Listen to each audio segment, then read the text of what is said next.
படத்தோட ஆரம்பத்துல world war நடந்துட்டு இருக்கிற டைம்ல ஒரு கப்பல் கிட்டத்தட்ட 2 மாசமா டிராவல் பண்ணி ஒரு தீவுக்கு வந்துகிட்டு இருக்குது. அந்த கப்பல்ல ஏதோ பறி கொடுத்த மாதிரியே சோகமா ஒருத்தன் நிக்கிறான்ல, இவன் தான் நம்ம கதையோட ஹீரோ. அந்த கப்பலோட கேப்டன் இவனுக்கு என்ன சோகமோ இந்த ஒரு வேலைக்கு வந்திருக்கான் அப்படிங்கிற மாதிரி தான் அவனை பாப்பாரு. ஏன்னா இப்ப நம்ம ஹீரோ பண்ண போற வேலைங்கிறது இந்த ஐலாண்ட்லயே இங்கேயே தங்கி வெதர் ரிப்போர்ட் எடுக்கிறது தான். அது இந்த உலக போருக்கு பயங்கர யூஸ்ஃபுல்லா இருக்கும் தான். நம்ம ஹீரோக்கு தேவையான பொருட்கள்லாம் எடுத்துட்டு அந்த கப்பல்ல இருக்கிற எல்லாரும் அந்த தீவுக்குள்ள போக ஆரம்பிக்க, அந்த தீவுல எந்த ஒரு உயிரினங்களும் இருக்கிற மாதிரி தெரியல. கூடவே நம்ம ஹீரோக்கு முன்னாடியே வேற ஒரு வெதர் ரிப்போர்ட்டர் இந்த இடத்துல இருந்திருப்பான். எங்க அவனையுமே காணோன்னு அவன் தங்கி இருந்திருக்க ஒரு உடன் வீடு மாதிரி ஒண்ணு இருக்கும். சோ அங்க போய் செக் பண்ணி பார்ப்பாங்க, ஆளை காணோம். அப்பதான் அங்க இருக்கிற ஒரு லைட் ஹவுஸை நம்ம ஹீரோ கவனிக்க, ஒருவேளை அங்க இருப்பாரோன்னு சொல்லிட்டு வேகமா இவங்களும் போறாங்க. ஆனா அந்த லைட் ஹவுஸை சுத்தி ஒரு மாதிரி ஸ்ட்ரேஞ்சா ஏகப்பட்ட கட்டைகள்ல ஷார்ப்பா சீவி வச்சிருந்திருக்காங்க. அந்த லைட் ஹவுஸோட ஜன்னல் முதற்கொண்டு ஒருவேளை இங்க எவனாவது இருப்பானு உள்ள போனா அந்த இடத்துல பார்த்தா ஏதோ பயங்கரமா முடியெல்லாம் வச்சுக்கிட்டு ஒரு மாதிரி சொக்காவே போடாம,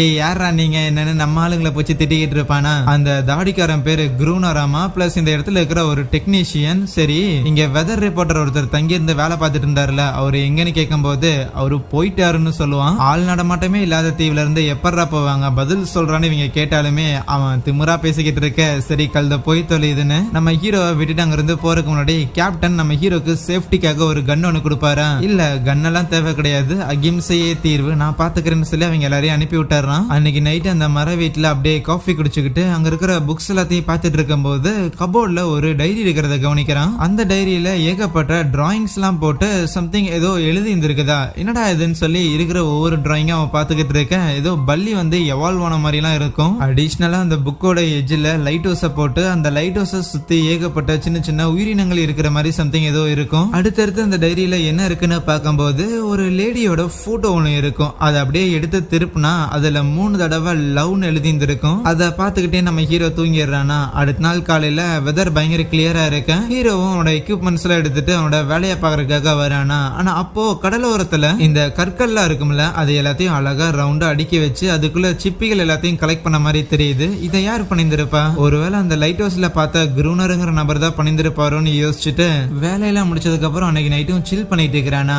அப்போ யாரோ அவனோட வீட்டோட கதவை தட்டுற மாதிரி தெரியுது. ஒருவேளை அந்த குரூனரா தான் இருப்பாரோ அப்படின்னு சொல்லி கிட்ட போனா அப்போ வீட்டோட கதவு கடையில இருந்து ஒரு விதமான கை ஒண்ணு வருது. இது என்னடா ஜந்துன்னு அதோட கையை போட்டு உதச்சிடுறான். பட் இருந்தாலும் ஏகப்பட்டது வந்திருக்குதுன்னு நினைக்கிறேன். அப்படியே அவன் வீட்டை போட்டு தட்டிக்கிட்டே இருக்க பயந்து போன ஹீரோவும் அங்க பேஸ்மெண்ட் மாதிரி ஒண்ணு இருக்குமா, அதை ஓபன் பண்ணி உள்ள போய் செட்டில் ஆயிடுறான். அது மரக்கட்டாதானே. சோ அதோட ஓட்டைகளுக்கு நடுவில் அவன் பார்க்கும்போது ஏதோ ஒரு வித்தியாசமான ஒண்ணு கண்ணு தெரியுது. கையில வச்சிருந்திருக்க கத்தி எடுத்து அந்த கண்ணை குத்தி விட்டுறான். இருந்தாலும் வெளியே போக கூடாது, ஆபத்துன்னு சொல்லிட்டு அன்னைக்கு நைட்டு அதே இடத்துல ஸ்டே பண்ணிடுறானா. அப்படியே அடுத்த நாள் காலையில நேத்து அதோட கண்ணை குத்திருப்பான்ல, சோ அதனால வீட்டுல ரத்தம் இருக்குது அப்படின்னா அது எல்லாமே உண்மைதான். கூடவே வீட்டுக்கு வெளியில ஏகப்பட்ட கால் தடங்கள் மாதிரி, ஆனா அந்த கால் தடங்கள் எல்லாமே மனிதர்கள் மாதிரி கிடையாது, ஏதோ வித்தியாசமா இருக்கு. சோ இந்த தீவுல ஏதோ ஒரு பிரச்சனை இருக்கு. இந்த தீவுல இவ்வளவு வருஷமா அந்த குரூனர் இருந்திருக்கானா, அவனுக்கு ஏதோ ஒண்ணு தெரியும். ஏன்னா அந்த லைட் ஹவுஸ் சுத்தி அவன் ஏகப்பட்ட பாதுகாப்பு எல்லாம் செஞ்சு வச்சிருந்தான்ல, அதுதான் அவனை காப்பாத்துதுன்னு சொல்லி வேகமா அங்க போயிட்டு டேய் என்னையும் உள்ள விடுறா, என்னையும் காப்பாத்துறா அப்படின்லாம் கேட்டதுக்கு அவன் வெளியே வந்து திமிரா முடியாதுடான்னு சொல்லிட்டு போயிருவான். சோ இப்ப அவனை கன்வின்ஸ் பண்ணிட்டு இருக்கிறதுக்குலாம் நேரம் கிடையாது. அவனுக்கும் கையில கிடைக்கிற மரக்கட்டை கட்டையெல்லாம் வச்சுட்டு அவன் வீட்டோட ஜன்னல் டோரு இது எல்லாத்தையும் அடைச்சுக்கிட்டு இருக்கிறான். கூடவே அந்த வீட்டுக்குள்ள பழைய புக்ஸ் எல்லாம் இருக்கும், அதையெல்லாம் கொண்டு வந்து அப்படியே வெளியில போட்டு அது மேல இந்த பிளேமபிள் ஆயில் எல்லாம் ஊத்தி வைக்கிறான். ஆனா அப்பதான் இந்த மாதிரி ஒரு ரைஃபிள் இருக்கிறதுமே கவனிக்கிறான். அதுக்கு ஏகப்பட்ட தோட்டாக்களும் இருக்கும். இது போதும், நைட்டு எது வந்தாலும் முடிச்சிடலான்னு சொல்லிட்டு நைட்டுக்காக காத்திருந்திருக்கேன். நைட்டும் ஆகுது. அந்த லைட் ஹவுஸோட வெளிச்சத்துல அந்த கடலுக்குள்ள இருந்து ஏகப்பட்ட கொடூர ஜந்துக்கள் எந்திரிச்சு வரத கவனிக்கிறான். அந்த எல்லா ஜந்துக்களும் அந்த வீட்டுக்குள்ள வரக்காக முயற்சி பண்ண இவரும் வச்சிருந்திருக்க கன்னை திருப்பி லோட் பண்ணி ஷூட் பண்ணிட்டே இருக்கிறாரு. ஆனா ரொம்ப நேரம் தாக்கு பிடிக்க முடியாதுன்னு தெரிஞ்சுக்கிட்டு வெளியில ஏகப்பட்ட இந்த புக் எல்லாம் போட்டிருந்தாருல, சோ அது எல்லாத்தையும் பத்தி விட அது அந்த வீட்டை சுத்தி ஒரு சின்ன ப்ரொடெக்ஷன் மாதிரி ஏற்படுத்துது. அதனால அந்த ஜந்துக்கள் எதுவும் வீட்டை அட்டாக் பண்ணல. ஆனா அது ஒரு மர வீடாச்சு. அவனுக்கு அவனே சூனியம் வச்சுக்கிட்டான். அந்த மர வீடும் கொழுந்துட்டு எரிய ஆரம்பிக்குது. அதை இவரும் அணைக்கிறதுக்காக முயற்சி பண்றாரு. ஆனா வேலைக்கு ஆகலன்னு தெரிஞ்சோடனே அங்க இருக்கிற ஒரு போர்வை எடுத்து போத்திக்கிட்டு வேகமா அந்த நெருப்புல இருந்து வெளியே ஓடி வந்து ஒரு பாறைக்கு பின்னாடி ஒளிஞ்சுக்கிறாரா. அவரு நல்ல நேரம் அந்த இடத்துல மழை வர ஆரம்பிக்க அந்த நெருப்புகள் எல்லாமே அணைஞ்சு போயிருது. நெருப்பால அந்த வீடு முழுசா அழிஞ்சு போகலினாலும் இன்னைக்கு நைட்டு அந்த கொடூர ஜந்து வந்துச்சுன்னா இந்த வீடு தாங்குமாங்கிறது கேள்விக்குறிதான். சோ என்ன பண்ணலாம்னு நம்ம ஹீரோ யோசிக்க மறுபடியும் அந்த லைட் ஹவுஸ் தான் நம்ம ஹீரோட கண்ணில் படுது. வேற வழி இல்லாம அந்த குரூனர் இருக்கிறான்ல, அவன் வெளியில வரும்போது கரெக்டா அவனை ஃபாலோ பண்ணி போட்டு தள்ளிடலான்னு ஹீரோ அவனோட கன்னை எடுத்து லோட் பண்ணி கரெக்டா எய்ம் பண்ணுவானா. அப்ப பின்னாடி பார்த்தா அந்த மான்ஸ்டர் ஒண்ணு வந்துரும். அது அவ்வளவு அவ்வளவு க்ளோஸ்ல பார்த்தோன்னே பதறி போன ஹீரோ அப்படியே கன்னை வச்சு அதை டார்கெட் பண்ணும்போது அது என்னன்னா அந்த கன்னை பார்த்து பயப்படுதான். அதை ஷூட் பண்ணிடாதரான்னு பின்னாடி வந்த குரூனரும் சொல்றாரு. ஏன்னா அந்த ஒரு ஜந்துவை அந்த குரூனர் தான் வளர்க்குறாராமா, ஒரு பெட்டா வளர்க்குறாராமா. அதுவும் நேரா ஒரு நாய்க்குட்டி மாதிரி அந்த குரூனர் கிட்ட போயிருதா. அந்த குரூனர் கிட்டே ஒரு கன் இருக்குது, அதை அவர் கீழே வச்சிடறாரு. இதாண்டா சாக்குன ஹீரோவும் நான் அதை ஷூட் பண்ணக்கூடாதுன்னா நீங்க உங்க லைட் ஹவுஸுக்கு என்னையும் சேர்த்துக்கிங்கன்னு கேட்க அவனும் ஓகேன்னு சொல்லிடுறான். அதுக்கப்புறம் நம்ம ஹீரோவோட வீட்டுக்கு போயிட்டு அங்க இருக்கிற அந்த காஃபி பவுடர் அதுக்கப்புறம் ட்ரிங்க்ஸ் எல்லாம் இருக்கும், அது எல்லாத்தையுமே பேக்கப் பண்ணிக்கிட்டு இருப்பாங்க. சரி அதெல்லாம் இருக்கட்டும், எனக்கு முன்னாடி இங்க ஒருத்தர் வெதர் ரிப்போர்ட்டரா இருந்தாரு, அவருக்கு என்ன ஆச்சு, இந்த மான்ஸ்டர்ஸோட கையில தான் இறந்துட்டாரா அப்படின்னு ஹீரோ கேள்வி கேட்க உனக்கு இடம் கொடுக்குறேன்னு தான் சொன்னேன், இடம் கொடுக்குறங்காட்டி கேள்வி கேட்கணும்னு நான் சொல்லலையேன்னு நம்ம ஹீரோவை அழுங்காம கூட்டு வந்துடுறான். அந்த லைட் ஹவுஸுக்கு வந்ததுக்கு அப்புறம் நம்ம ஹீரோ கொஞ்ச நேரம் தூங்கிக்கிட்டு இருக்க அவனோட கை ஏதோ நக்கிற மாதிரி இருக்கும். முழிச்சு பாப்பானா பார்த்தா அது அந்த ஜந்துவா தான் இருக்கும். அந்த ஜந்து நக்குனங்காட்டி நம்ம ஹீரோட கையில அடிபட்டு இருந்தது எல்லாமே கியூர் ஆயிருந்திருக்கும். அது மட்டும் இல்லாம அந்த குரூனர் என்னென்னலாம் சொல்றானோ அது எல்லாத்தையுமே அந்த ஜந்து கேட்கும். ஏதோ ஒரு நாய் வளர்க்குற மாதிரி வளர்த்துருக்கான். அப்ப அந்த ஜந்து நம்ம ஹீரோவை ஒரு மாதிரி பாத்துக்கிட்டே கிட்ட வருமா. என்னடா பண்ணுதுன்னு ஹீரோக்கு ஒன்னும் புரியாம இருக்க அந்த குரூனர் தான் டக்குன்னு எந்திரிச்சிட்டு என்ன பண்ற ஓரமா போய் கோருன்னு சொல்லி அமுச்சுட்டுறாரு. அதுக்கப்புறம் அந்த லைட் ஹவுஸுக்கு மேல வரும்போது நம்ம ஹீரோ கேட்பான், இந்த இடத்துல இந்த மாதிரி ஒரு பிரச்சனை இருக்குதுன்னா ஒன்ஸ் என்ன கொண்டு வந்து விடுறதுக்கு ஆளுங்க வரும்போது இப்படி ஒரு பிரச்சனை இருக்குதுன்னு சொல்லியிருந்தீங்கன்னா உன்னையே கூட்டிட்டு போயிருந்திருக்கோம், நானும் மாட்டிருந்திருக்க மாட்டேன்னு சொன்னா அதுக்கு அந்த குரூனர் எனக்கு இப்படி தனியா இருக்கதான் பிடிச்சிருக்குதுமா, யாரும் இல்லாத இந்த தீவுல யாரும் எனக்கு கட்டளை இடுறதுக்கு இல்ல, நான் தான் தனிக்காட்டு ராஜாங்கிற மாதிரி. நம்ம ஹீரோக்கும் இந்த குரூனர் எப்படிப்பட்டவனு தெரிஞ்சு போச்சு.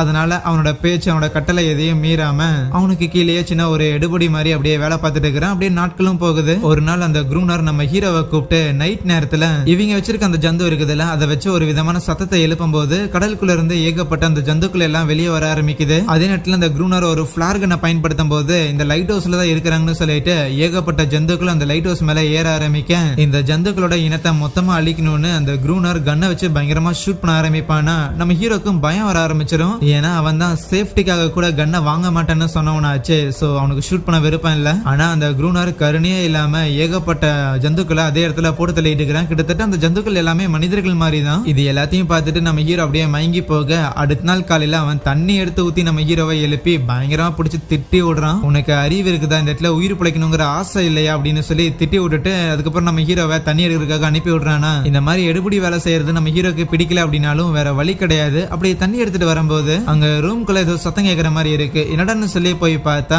அந்த குரூனர் அந்த ஒரு பெட்டை வளர்த்திட்டு இருந்தான்ல அதை அசால்வ் பண்ணிட்டு இருப்பான். அதை பார்த்ததுக்கு அப்புறம் தான் ஹீரோக்கும் புரியுது. சோ அவனோட பிளஷருக்காக தான் அந்த ஒரு பெட்டை அவன் கூடயே வச்சிருந்திருக்கான்னு. அதுக்கப்புறம் எல்லாருக்கும் வந்து சாப்பிட்டுக்கிட்டு இருக்கு. அந்த ஒரு பெட்டுக்கு இவன் என்ன பண்றான் எது பண்றான் எதுவுமே புரியல. சும்மா ஒரு நாய் மாதிரி கூட இருக்குது. நம்ம ஹீரோக்கு சாப்பாடு வேணுமான்னு சொல்லி எல்லாம் கொடுத்துக்கிட்டு இருக்குது. மறுபடியும் அன்னைக்கு நைட் ஆகுது. நம்ம ஹீரோவை கொண்டு வந்து அந்த லைட் ஹவுஸோட டாப்ல நிறுத்தி வச்சுட்டு அந்த ஜந்துக்கள் எல்லாம் வர ஆரம்பிக்க நம்ம ஹீரோவை ஷூட் பண்ண சொல்லிடுறானா. அப்படியே போய் அப்படியே கதவை சாத்திக்கிறான். அந்த ஜந்துக்கள் எல்லாத்தையும் ஷூட் பண்ணி நம்ம ஹீரோ உயிரோடு இருந்தானா நாளைக்கு சேர்த்திக்கலான்னு. அதே மாதிரி காலையிலயும் ஆகுது. கதவை நீக்கினா நம்ம ஹீரோ அங்க மூஞ்சி ஃபுல்லா ரத்த கிளறியா நின்னுகிட்டு இருக்கிறான்.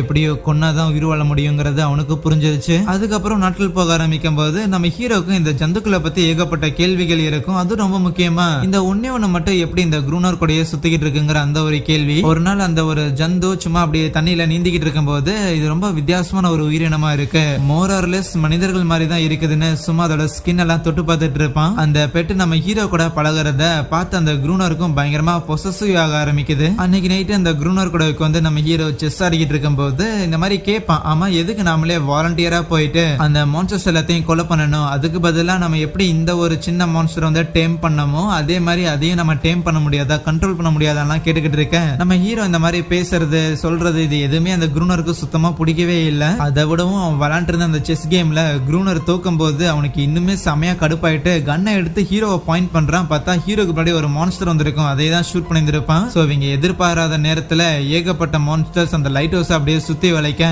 அதை ஃபயர் பண்றதுக்காக ஹீரோவும் குரூனரும் போவாங்க. இருந்தாலும் அது ஏகப்பட்டது வந்தாங்காட்டி எப்படியாவது அதுகிட்ட இருந்து எஸ்கேப் ஆகணும்னு அந்த லைட் இருக்கும்ல, சோ அந்த கிளாஸ்குள்ள போகலான்னு ட்ரை பண்ணும்போது அந்த குரூனரோட காலை பிடிச்சி ஒரு மான்ஸ்டர் கடிச்சிடும். இருந்தாலும் எப்படியோ மேனேஜ் பண்ணி உள்ள போயிடுறாங்க. கொஞ்ச நேரத்துல காலையில சூரியனும் வர ஆரம்பிக்கும். ஆரம்பிக்க அந்த மான்ஸ்டர்ஸ் எல்லாரும் அங்கிருந்து போயிடும். அதுக்கப்புறம் அந்த குரூனருக்கு அடிபட்டு இருந்திருக்கும்ல, அந்த இடத்துல அந்த பெட்டு தான் அப்படியே நக்கி நக்கி அவரோட காயத்தை சரி பண்ணிக்கிட்டு இருக்கும். இருந்தாலும் இது ஒண்ணு மட்டும் ஏன் இவன் கூடயே இருக்குதுன்னு நம்ம ஹீரோக்கு ஒரு கேள்வி இருந்துகிட்டே இருக்க.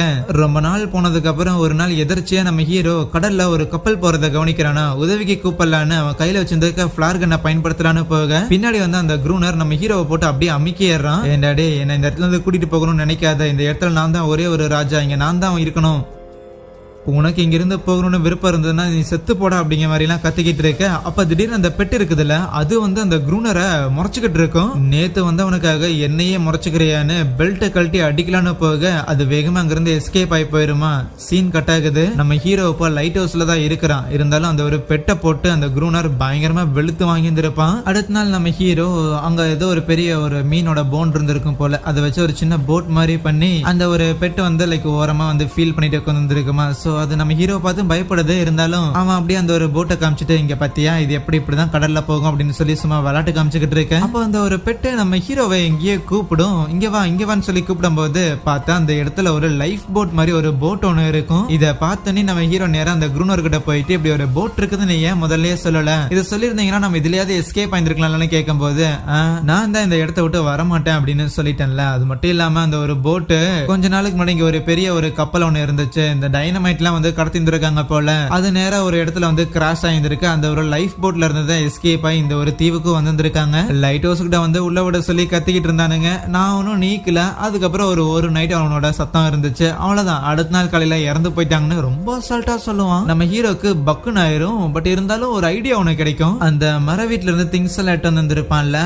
அதுல ஒரு மாதிரி ஒரு சூட் மாதிரி ஒண்ணு இருக்கும். இதை போட்டுட்டு தண்ணிக்குள்ள போற மாதிரி ஒரு சூட் இருக்கும். இதை பயன்படுத்தி அந்த டைனமைட் முழுகி போன அந்த கப்பல் கிட்ட போயிட்டு எப்படியாவது அங்க மிச்சம் இருக்கிற டைனமைட்ஸை நம்ம எடுத்துட்டு வந்துட்டோம்னா அதை பயன்படுத்தி இங்க இருக்கிற இந்த ஜந்துக்கள் எல்லாத்தையுமே அழிச்சிடலாம் இல்லைன்னு ஒரு ஐடியா கொடுக்க. இங்க இருக்கிற ஜந்துக்களை அழிக்கணும் அப்படிங்கறத இந்த குரூனரோட எண்ணம். இருந்தாலும் இந்த ஐடியா அந்த குரூனருக்கு வரல. அவன் தான் ஒரு ராஜா மாதிரியான ஒரு உணர்வுல இருக்கிறான்ல. சோ அதனால ஹீரோவோட ஐடியா வந்து நீ சொன்னங்கிற ஒரே காரணத்துக்காக ஏத்துக்க மாட்டேனாங்கிற மென்டாலிட்டியில தான் இருப்பான். நம்ம ஹீரோக்கு அப்படியே வெறுத்து போயிடும். என்னடா இவன் எதை சொன்னாலும் கேட்க மாட்டேங்கிறானே, அப்படியே சும்மா நாட்கள் கடந்து போயிட்டே இருக்க. கொஞ்ச நாளுக்கு மேல அவனும் இந்த தீவுல வந்து அப்படியே அடாப்ட் ஆக ஆரம்பிச்சிருவான். அந்த குரூனர் என்ன பண்றானோ அதே மாதிரிதான் இவனும் இருப்பான். சோ கூடவே அந்த ஒரு பெட் இருக்குதுல்ல, அது கூட அவன் பயங்கரமா க்ளோஸ் ஆக ஆரம்பிக்க அந்த குரூனருக்கும் நம்ம ஹீரோக்கும் எந்த ஒரு வித்தியாசமே இல்லாம போயிடும். இப்படி இந்த பெட்டு கூட அவன் நெருக்கமா இருக்கிறத அந்த குரூனரும் கவனிச்சு பயங்கரமா காண்டாகிறான். ஒரு நாள் ஹீரோ தூங்கிக்கிட்டு இருக்க டக்குன்னு அவன் மேல அந்த ஹெல்மெட்டை தூக்கி போட்டுக்கிட்டு, வா நீ கொடுத்த ஐடியா நல்லாதான் இருக்குது, அந்த டைனமைட் எடுத்துட்டு வந்து வெடிக்க வைப்பன்னு சொல்லும் போது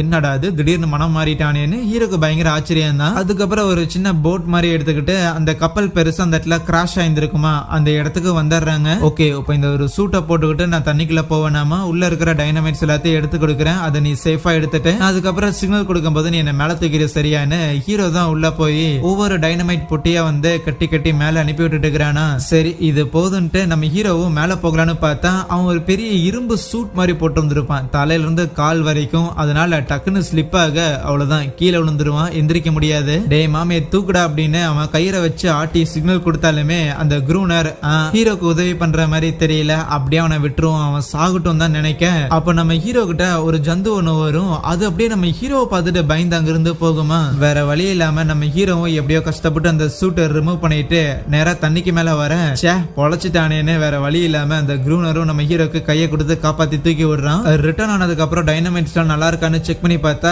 தண்ணி உள்ள போய் நிறைய பாலாய்ந்து இருக்குது. இருந்தாலும் ஒரு பொட்டி ஃபுல்லா டைனமைட்ஸ் பக்காவா பியூரா இருக்கு. அதை பார்த்தோன்னே குரூனருக்குலாம் பயங்கர ஹாப்பி. இன்னைக்கு இந்த ஜந்துக்கள் எல்லாத்தையும் தெறிக்க விடுறான்னு அந்த லைட் ஹவுஸை சுத்தி ஏகப்பட்ட டைனமைட்ஸை வச்சுக்கிட்டு இருக்க. ஐயோ பாத்தியே எங்கேயாவது லைட் ஹவுஸ் சதறிற போதுன்னு ஹீரோ வான் பண்ணுவான். அன்னைக்கு நைட்டு அந்த ஜந்துக்கள் வரும்னு வெயிட் பண்ணிக்கிட்டு இருக்க. பார்த்தா எந்த ஒரு ஜந்துமே வரல. சரி பனிதான் ஓவரா இருக்குது போய் தூங்குவியான்ட்டு ஹீரோ உள்ள போயிடுறானா. அடுத்த நாள் காலையில ஹீரோ எந்திரிச்சு வந்தா அந்த குரூனர் வெறியோட அந்த இடத்துல வெயிட் பண்ணிட்டு இருக்கிறான். இவனுக்கு ஏன் இதை கொல்லணும்னு இவ்வளவு வெறின்னு ஹீரோக்கு ஒன்றும் புரியல. அதுக்கப்புறம் அந்த டைனமைட் எல்லாம் வெடிக்க வைக்கிறதுக்கான ட்ரிகர் ஒண்ணு இருக்கும், அதுல இருக்கிற கனெக்ஷனை அவன் துண்டிச்சு விட்டுறான். அதுக்கப்புறம் வந்து அந்த குரூனர் கூட பேசிக்கிட்டு இருக்கும் போது அப்ப அந்த பெட்டுக்கிட்ட அந்த குரூனர் சில ஃபுட் எல்லாத்தையும் கொண்டு வரக்காக அனுப்பி விடுவானா. அது இந்த மாதிரி ஸ்டார் ஃபிஷ் எல்லாத்தையும் பிடிச்சிட்டு வரும். இதை நாங்க எப்படி சாப்பிடுறதுன்னு அந்த குரூனர் அந்த பெட்டை போட்டு பயங்கரமா அடிச்சுக்கிட்டு இருக்கேன். நம்ம ஹீரோக்கும் எதுவும் பண்ண முடியல, என்ன சொன்னாலும் அவன் கேட்க போறதும் கிடையாது. அதுக்கப்புறம் அந்த குரூனருக்கும் வெறியாயிருது. சரி நீ எப்படியாவது இந்த மான்ஸ்டர்ஸ் எல்லாத்தையும் நம்ம முடிச்சு கட்டணும். டே ஹீரோ பையா, ஒரு விளக்கை எடுத்துட்டு போய் நீ நேரா கதவை நீக்கி லைட் ஹவுஸுக்கு முன்னாடி நில்லு, அது கண்டிப்பா உன்னை பார்த்து வரும். அதுக்கப்புறம் பாம வச்சும் வெடிக்க வைக்கலாம்னு சொல்லியிருந்திருப்பான். சோ இப்படி அந்த ஒரு பெட்டையுமே மேல கூட்டிட்டு போயிட்டு கத்துன்னு போட்டு அந்த பெட்டை அடிச்சுக்கிட்டு இருக்கு. அதுவும் கத்த ஆரம்பிக்கும். என்ன பண்றதுன்னு ஹீரோவும் ஒன்னும் புரியாம இருக்கும்போது டக்குனு சைட்ல ஒரு மான்ஸ்டர் கடிக்கிறதுக்காக வருமா. சோ பார்த்து அந்த இடத்துல ஏகப்பட்ட மான்ஸ்டர் இருக்கும். இதை பார்த்தோன்னே அந்த குரூனருக்கு பயங்கர ஹாப்பி. மொத்தமா அவங்க எல்லாரையும் போட்டு தள்ளிடுறான்னு அந்த ட்ரிகர் அவன் பிரஸ் பண்ணா வெடிக்காது. நம்ம ஹீரோ தான் கனெக்ஷனை கட் பண்ணி இருக்கானே. வேகமா ஹீரோவும் மேல வந்துட்டு டேய் நான் கனெக்ஷனை கட் பண்ணி வச்சிருக்கேன்டா, எங்கேயாவது நீ வெடிக்க வச்சு லைட் ஹவுஸ்க்கு ஏதாவது ஆயிர போகுதுன்னு வார்ன் பண்ணா இன்ஃபர்மேஷனுக்கு நன்றின்னு சொல்லி அந்த ஒயரை எடுத்து கனெக்ட் பண்ணி ட்ரிகரையும் பிரஸ் பண்றான். அந்த இடத்துல பாம் பிளாஸ்டும் ஆகுது. அது பிளாஸ்ட் ஆன ஷாக்ல நம்ம ஹீரோவும் மயங்கி போயிருந்திருப்பான். மயக்கம் தெரிஞ்சு எந்திரிச்சா இவங்க கூட இருந்துச்சுல அந்த ஒரு பெட்டு, அதையும் காணும். ஆனா அதே நேரத்துல அந்த லைட் ஹவுஸ் சுத்தி இருக்கிற ஏகப்பட்ட அந்த ஜந்துக்கள் எல்லாமே இறந்து கிடக்க, ஒரு சில ஜந்துக்கள் உயிருக்கு போராடிக்கிட்டு இருக்க, இருக்கிற கட்டையை ஷார்ப் பண்ணி அதை குத்தி சாவடிச்சுக்கிட்டு இருப்பான் இந்த குரூனர் பையன். அந்த ஜந்துக்களை விடவுமே நீ மோசமான ஒருத்தனா மாறிக்கிட்டு இருக்கிறடான்னு ஹீரோ சொன்னாலுமே போடா அப்படின்னு அவன் கண்டுக்க மாட்டேங்க. அதுக்கப்புறம் அன்னைக்கு நைட்டுமே அந்த ஜந்துக்களுக்காக வெயிட் பண்றாங்க, எதுவுமே வரல. இப்படி இருக்க ஒரு நாள் நம்ம ஹீரோ அந்த கற்கள் எல்லாத்தையும் ரவுண்டா வச்சுட்டு அதுக்கு நடுவுல அந்த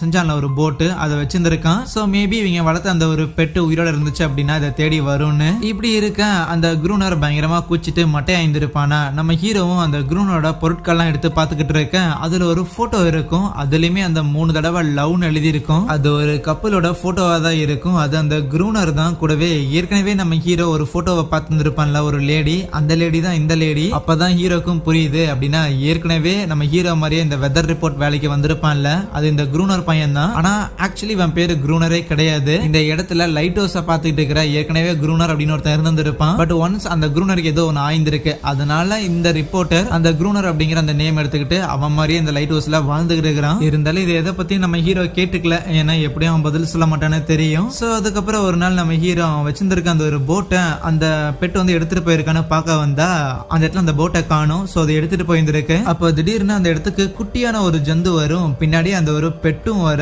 அந்த பெட்டு கூடயே பார்த்தா இன்னும் ஏகப்பட்ட ஜந்துக்கள் வரும். ஆனா அது எதுவுமே நம்ம ஹீரோவை அட்டாக் பண்ணல. சோ அது எல்லாமே நம்ம கூட நட்பு பாராட்ட விரும்புது அப்படின்னு ஹீரோ யோசிக்க, பின்னாடி வந்த குரூனர் ஒரு கன்னை எடுத்து அதை எல்லாத்தையும் ஃபயர் பண்ணலான்னு வருவானா. உடனே நம்ம ஹீரோ தான் போய் தடுக்கிறான். யோ சும்மாரியா, நீ சொல்ற மாதிரி ஷூட் கூட பண்ணிக்கலாம், ஆனா எத்தனை உன்னால ஷூட் பண்ண முடியும், உன்னை குதிரை சாவடிச்சிருவியா, இரியா நான் போய் பேசுறேன் அப்படிங்கும் போது என்னமோ பண்றான்ட்டு வேகமா அந்த குரூனர் லைட் ஹவுஸ் நோக்கி போவானா. நம்ம ஹீரோவும் அவங்க கிட்ட பேசலான்னு போனா அந்த லைட் ஹவுஸ்ல இருந்து குரூனர் பிளார்கனை வச்சு அந்த குட்டி ஜந்து இருக்கும்ல அதை காலி பண்ணிடுவான். அவ்வளவுதான். குட்டின்னு கூட பார்க்காம கொலை பண்ண காரணத்துக்காக அந்த பெட்டுல இருந்து இருக்கிற எல்லாரும் பயங்கரமா கடுப்பாக நம்ம ஹீரோ தான் இருங்க பொறுமையா இருங்க ப்ளீஸ் நான் போய் பேசுறேன்னு சொல்லிட்டு அதுக்கப்புறம் ஹீரோ லைட் ஹவுஸ்க்குள்ள வர அந்த குரூனர் பார்த்தா அப்படியே நம்ம ஹீரோவை போட்டு பயங்கரமா அடிக்க ஆரம்பிச்சிடறான். வச்சு செமையா அடிச்சுட்டு ஹீரோவை போட்டு தள்ளான்னு போகும்போது அந்த குரூனோட உண்மையான பேரை நம்ம ஹீரோ சொல்ல அவன் அப்படியே ஸ்டன் ஆகி நின்னுறான். என்ன மாதிரி நீங்க இங்க ஒரு வெதர் ரிப்போர்ட்டரா வந்த ஒருத்தர் தானே, இப்ப அந்த குரூனருங்கிற பேர்ல தான் நீங்க வாழ்ந்துட்டு இருக்கிறீங்க, ஏன் இதை பண்றீங்க அப்படின்னு ஹீரோ ஏகப்பட்ட கேள்விகள்லாம் கேட்க அந்த குரூனர் எந்த ஒரு பதிலும் சொல்லாம அப்படியே லைட் ஹவுஸ் விட்டு வெளியே வர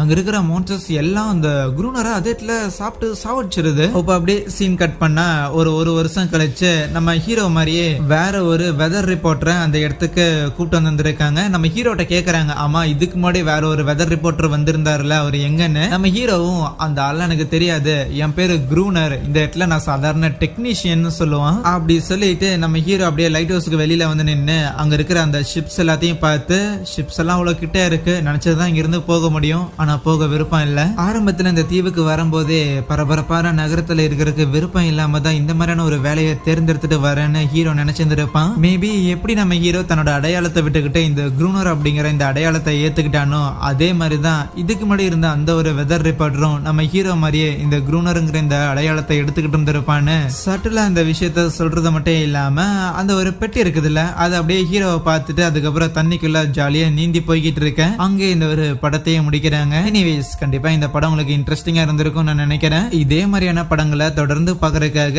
எப்படியும் சேனலோட பேரை மறந்துடுவீங்க. சோ அதனால இப்பவே சப்ஸ்கிரைப் பண்ணி வச்சுக்கோங்க. So yeah, thank you.